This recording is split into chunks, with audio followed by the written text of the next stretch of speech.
Hello, Ryan here, aka Mac, and welcome. We have the official schedule of content from CIG this week, and it's going to be a good one.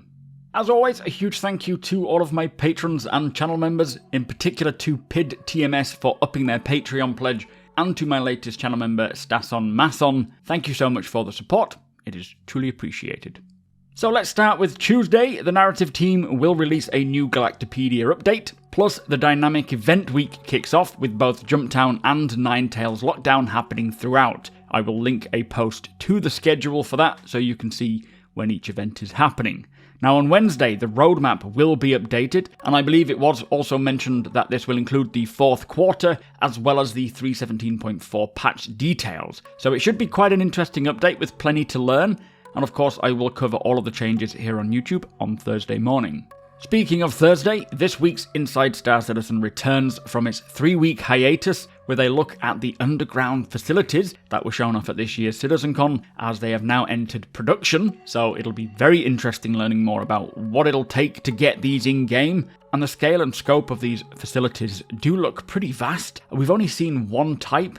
There will be many types, so hopefully we'll get to see a little bit more beyond just the Bayring manufacturing plant. Also on Inside Star Citizen this week, we will get the latest updates on the Gen12 renderer conversion, as firstly, they have converted the scene renderer, which is said to bring significant performance and efficiency improvements, plus the clouds have had a rework and allegedly fixed the issue where they look blocky or pixelated, and they say look somewhat comparable to the clouds of Microsoft, not Microtech, Flight Simulator. Finally got that right. With these improvements apparently making it in for 3.18 as well, so really looking forward to this week's Inside Star Citizen. And finally, this Friday, Star Citizen Live is back with another 2-for-1 episode, starting with the mission feature team, following up on the investigation missions spoken about at CitizenCon, plus additional guests it says, but they're not specifying who. But the show will kick off at 3 PM UTC time, which is 8 AM Pacific, and that's 4 PM here in the UK. So again, very interested in hearing more about these investigation missions and what to expect from them.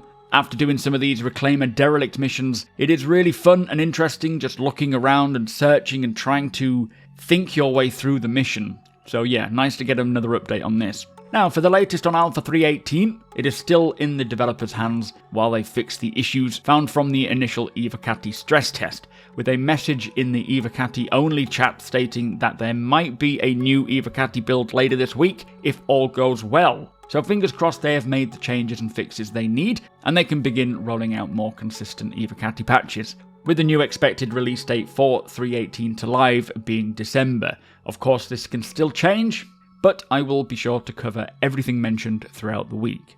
Now from me this week, I will be covering the roadmap update and any Evocati patch notes that release, but in the meantime I will continue on with my CitizenCon coverage, with the Lorville Redux panel coming up next. I'll also be streaming this Thursday, 1 while 5 PM BST, and on Friday, 3 while 7 PM BST, which you are all more than welcome to come and join me if you like. We are all just pretty much hanging on and waiting for 3.18, so why not come and chill with us all?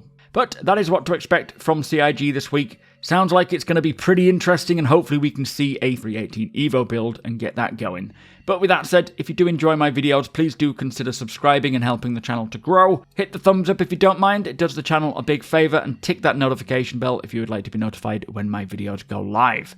Again, huge thank you to my patrons and channel members. Thank you for watching, and I'll see you in the next one.